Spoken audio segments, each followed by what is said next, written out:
शब्द गुणवंती गुण विथरे अगुणवंती चूर। जे लोड़े वर कामनी नहीं मिलया पीर कूर। ना बेड़ी ना तुलड़ा ना पाइये पीर दूर। मेरे ठाकुर पूरे तख्त डोल। गुरमुख पूरा जे करे पाइये साच तोल। रहाओ। व्याख्या। स्त्रीपन एक स्वभाव है। इसी स्वभाव के समरूप होकर इसके ही दृष्टिकोण से अनुभव करना होगा इस शब्द की रचना को। यहाँ गुणवान स्त्री के संदर्भ से कहा गया है। कैसे गुणवान उस परम सत्य के गुणों का वर्णन करती है जिसे देख अगुणवान दुविधा में पड़ी रहती है। वह सोचती है आखिर इसमें इतनी समझ आई कैसे, और यही सोच उसको इस पार और उस पार की दुविधा में फंसाए रखती है। अब प्रश्न उठता है, फिर कैसे पार उतारा हो, कैसे दुविधा के बादल छट जाएं, कैसे खोजें उसको जो अगुणवान में गुणों का सागर भर दे, जिनमें अपने प्रीतम से मिलन की तड़फ जगी है। उन्हें खोज करनी होगी। जैसे काम से प्रेरित स्त्री अपनी सुध-बुध खोकर अपने प्रीतम की खोज करती है, ठीक उसी तरह उस प्रीतम की खोज में निकलना होगा। पर उस प्रीतम से मिलन कैसे हो, उसे खोजें कैसे, उस तक पहुंचने के लिए यात्रा कैसे शुरू होगी।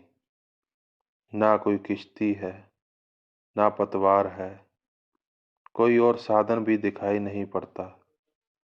तो फिर कैसे जीवन के प्रकाश में उस रोशनी की किरण को देखें जिसका अनुसरण कर उस तक पहुंचा जाए। प्रकाश में उस रोशनी की किरण को देखना लगभग असंभव है, क्योंकि वह किरण, वह प्रीतम कहीं दूर नहीं, पास ही है। बस हमारे स्मरण में नहीं। कोई अपना सामने खड़ा हो, पर अगर स्मरण में ना हो तो उसे पहचाना नहीं जा सकता। फिर कैसे जाने, कैसे विस्मरणता के बादल हटें। प्रीतम सामने है, पर उसे किसी बल द्वारा हासिल नहीं किया जा सकता। कोई बल उस पर काम नहीं करता। उस संपूर्ण आधिपत्य का तख्त अडोल है, उसे डुलाया नहीं जा सकता। तब आखिर कैसे मिलन हो? कौन मददगार मदद के लिए हाथ थामेगा? अगर ऐसा अस्तित्व मिल जाए जिसमें संपूर्ण गुरु की छवि हो, तो उसके मार्गदर्शन से उस अतोल सत्य से मिलन संभव है। अतोल सत्य जिसे तोल मोल से समझा नहीं जा सकता। वो गिनती और मिनती से परे है।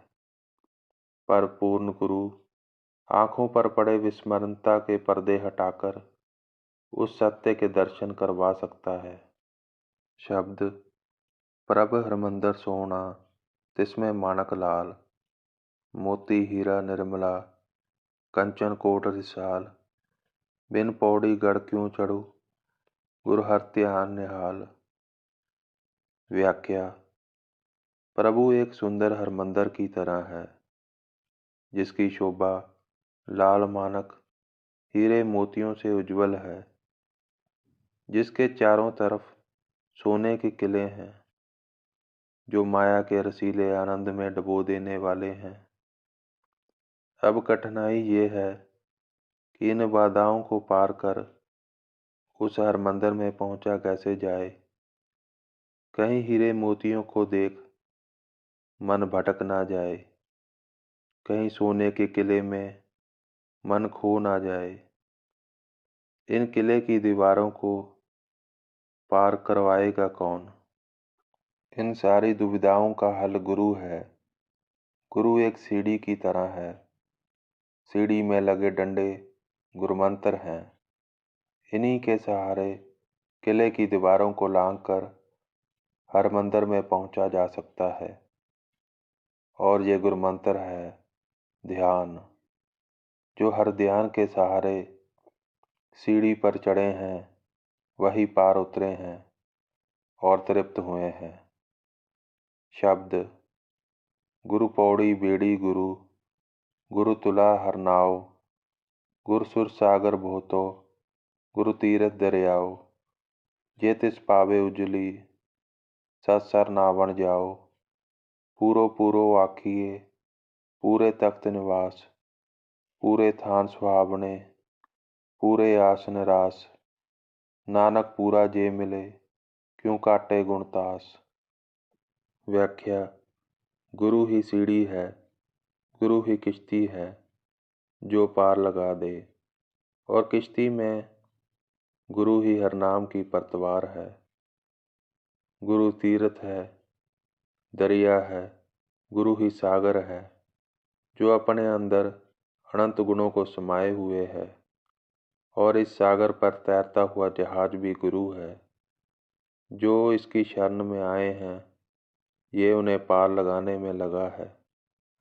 अगर इस गुरु की कृपा हो जाए तो उस कृपा से उज्ज्वल स्त्री सत्य के सरोवर में नहा आए। सत्य जिसमें कोई अभाव नहीं, वे अपने आप में पूर्ण है और पूर्ण ही कहलवाता है।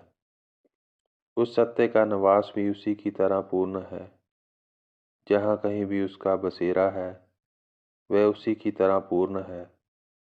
अगर वह पूर्ण कहीं मिल जाए तो गुणों के खजाने कभी कम नहीं होते, और आशा और निराशा के बादल भी हट जाते हैं। जैसे सूरज के प्रकट होने से धुंध हट जाती है और सूरज की किरणों का धरती से मिलन हो जाता है।